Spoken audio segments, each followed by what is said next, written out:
Sorry about that. I dropped my controller. Anyway, Celeste is pretty much one of the more intriguing characters of Final Fantasy VI, namely because her loyalties are often called into question throughout most of the World of Balance, but by the time World of Ruin starts, she's our only party member we get access to, and she's pretty much the driving force of reuniting all the returners to confront Kefka for the game's finale. Hi folks, this is Storm331 back to doing some more guides for Final Fantasy VI for our characters guide. And today we're going to be covering Celes. There will be no streams today, but after this is done, this will be highlighted and exported to YouTube for future viewing. So it will not be on my VOD channel after this. So if you do need to see it, please check out my YouTube channel. I have a variety of speedruns and such on there. Most of my highlights and such have been exported over, except for the few that's now under 100 hours. But anyway, today we're going to be covering Celes, and this game is meant to help newcomers and beginners get into these characters for Final Fantasy VI and give them a good idea of how they work for the most part. And we're going to go over Celeste's strength, an overview on Celes, her strengths and weaknesses, her skills, her recommended stat upgrades and for level ups, and her best recommendations for her in-game equipment. So without further ado, let's begin. So Celes is a pretty interesting character. She's well balanced like Terra, but has way higher stats in general for the most part. When she does join up, she'll join up during lock scenario in World of Balance during the scenario arc, and she'll leave the party right after the events at the Midgetech Research Facility. She rejoins after the events at Thamasa, and then you'll get her as your default character for World of Ruin when the game resumes on the Solitary Island, which is where our characters are at. Friendly reminder, this is not all of her stats being shown here. This is basically due to as for level ups, but I do have it recorded and everything, so I'll be able to explain what her initial stats are. Celeste's initial stats are 34 strength, 34 speed, 31 stamina, and 36 magic. Now, technically, since Celeste can use magic, she would be considered the third most powerful spellcaster among the playable cast. But if we were to talk about initial starting magic upon joining, Omaro would definitely be the third highest in magic rating, because he out-edges her by 1 point by 37. Shocking as it is, but Celeste gets more usage out of magic than Omaro does, to be fair. And even though she has 36, she'll definitely be able to compete with the likes of Terra and Realm, pretty much, overall. But it's actually kind of surprising when I did Omaro's guide. He had like a 37 magic stat, even though he can't use magic in general, which I find very funny. In addition to those important stats, her HP gain is 44, and her MP gain is 15. So overall, both Terra and Celes pretty much function almost identically, but probably out of the two, Celes probably relies more heavily on magic than physical combat, and that's because Terra's trance makes her more of an offensive fighter than Celes does, and Locke, who joins us as our second character, has way better way better for strength combat early in the game, but she does get access to more better weapons later on in the game, especially when the elemental swords become available, as well as ultimate weapon. And then, of course, if you're willing to go the distance, you can definitely pick up Ragnarok, Lightbringer, and she can even use Excalibur and Sakutskin, just to name a few of the weapons that she does get.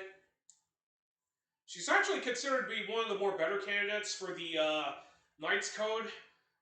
If you were playing versions that have the Dragon's Den, you can get her Save the Queen weapon, which is exclusive to her. That would make her excellent for her to be an excellent defender for the most part. As you can definitely tell with her current equipment, she actually does a pretty dang good job of having very high defenses. Probably more so than Terra's, even though the two both pretty much have identical gear for the most part.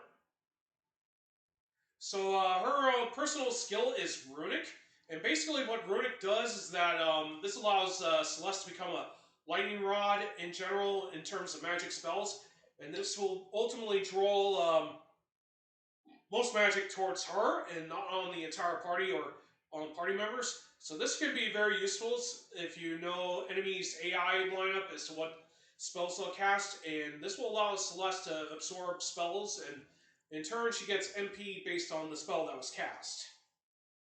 There are a few drawbacks to using Runic. Runic can use most swords outside of one weapon. It can use daggers, and shockingly enough, it can even use spears, katanas, and magus rod.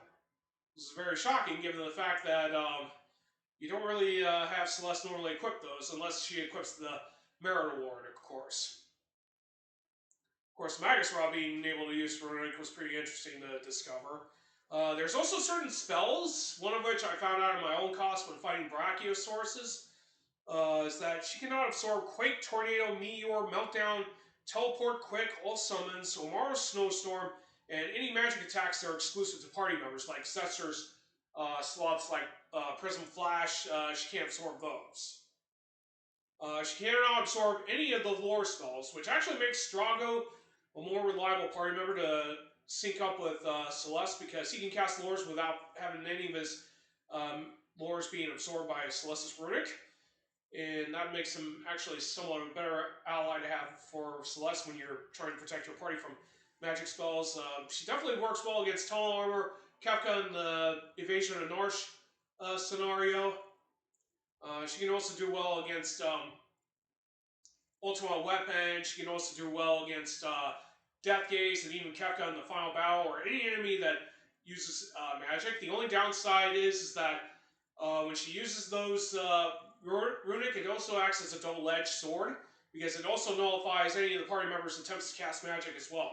Especially when you need to go for offense or healing, or buff the party. And if she applies Runic before that, you won't be able to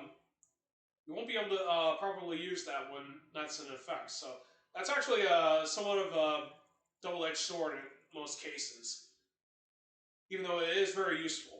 Another thing to keep in mind is that if Celeste has equipment that halves, nullifies, or is weak against, or absorbs, that really affects the overall MP she gets back when she uses Runic. So if she has equipment like Manivia Bustier that allows her to have elements, she'll get half of the MP that she gets back with Runic. If she has equipment that absorbs elements, she'll double the amount. She'll also get some of that back, a little bit more. Weakness, if she's weak against certain elements and she absorbs those spells, that doubles her MP recovery. If she negates any of the elements, she won't get any MP back when she absorbs it through Runic.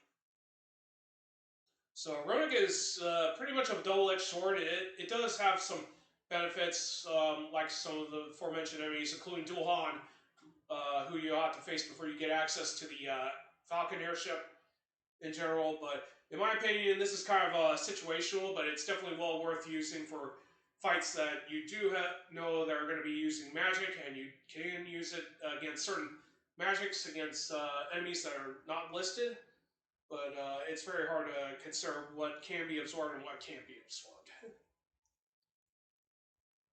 So overall, Celeste just does pretty well as a mage.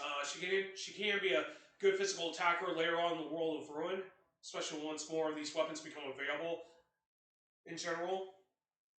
In regards to Terra, as well as Terra, Celeste can also learn spells on certain level ups, like Terra does, but hers is more geared to offense and either buffing and debuffing enemies instead. So when Celeste gains magic, she'll get access to Blizzard by default. That's at level 1. At level 4, she'll get Cure. At level 8, she'll get access to Poison Up. Level 13 will give her access to Imp. If I can find it. At level 18, she'll get access to Libra. Level 22 will give her access to Protect. Level 26 will give her access to Blizzard. Level 32 is pretty interesting. Depending on what version you have, she'll either get access to Haste or Confuse.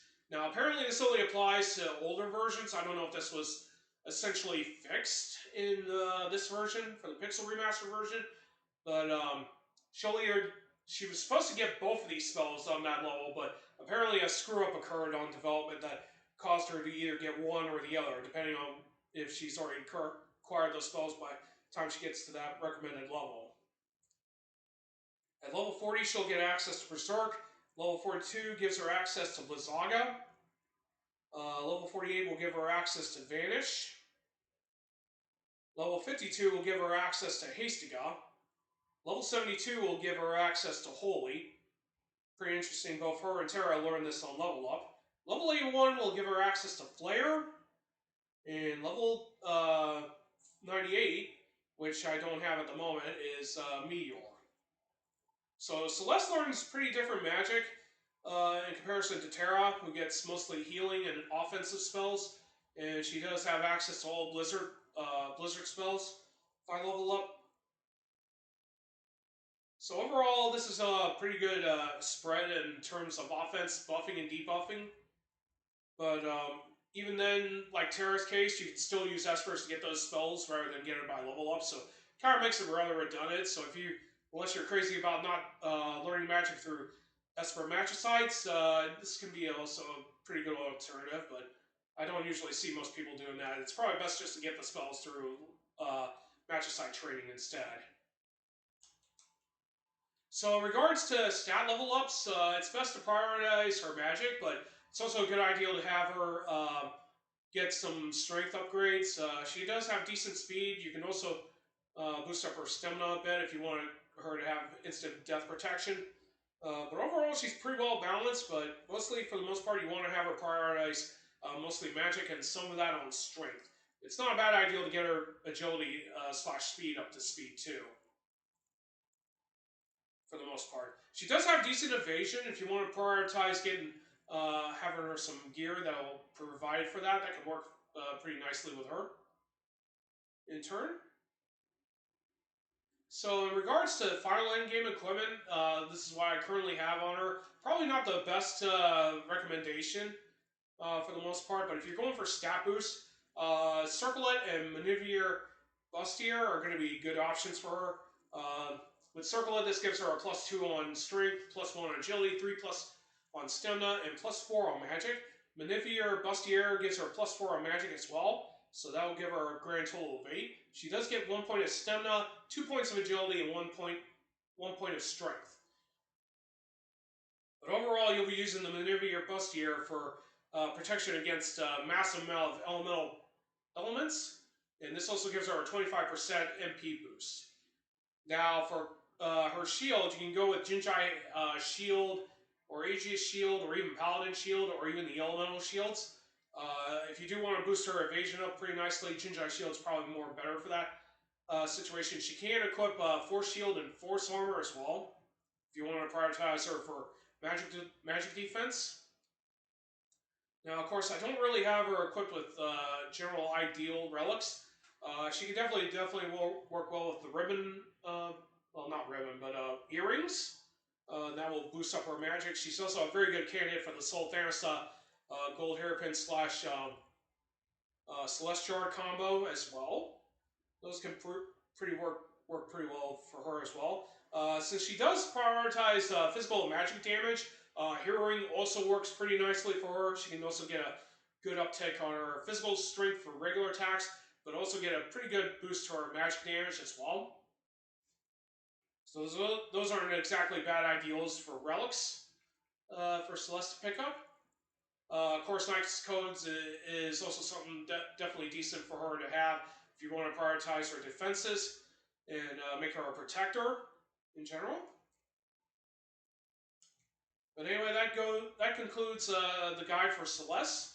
There wasn't that much to discuss about Celes in general for this guide, but we already took care of most of the more important guides that required more description on the skills and whatnot. Hopefully this will help players get into playing Celes and even enjoy her while playing Final Fantasy VI. If you do enjoy the content that I put out for this channel, feel free to sub to my YouTube channel, which is where most of my Twitch highlights will go to from now on. And if you enjoy the content that I put on my streams, feel free to follow me, as well as sub to my Twitch channel as well. Those are my only social media channels I use to produce content for the most part. And I will see you all tomorrow for Castlevania 2, 80% glitchless. And the next guide we'll be focusing on will be Shadow. That will be up 2 days time. I'll be taking a break from that starting tomorrow. I'll be back. I will be back with Shadow, and he'll be followed up with Locket thereafter. So anyway, that's going to be it for me today, and I'm RotorStorm331 signing off. Have a great day, take care, and I will see you all next time. Have a great month.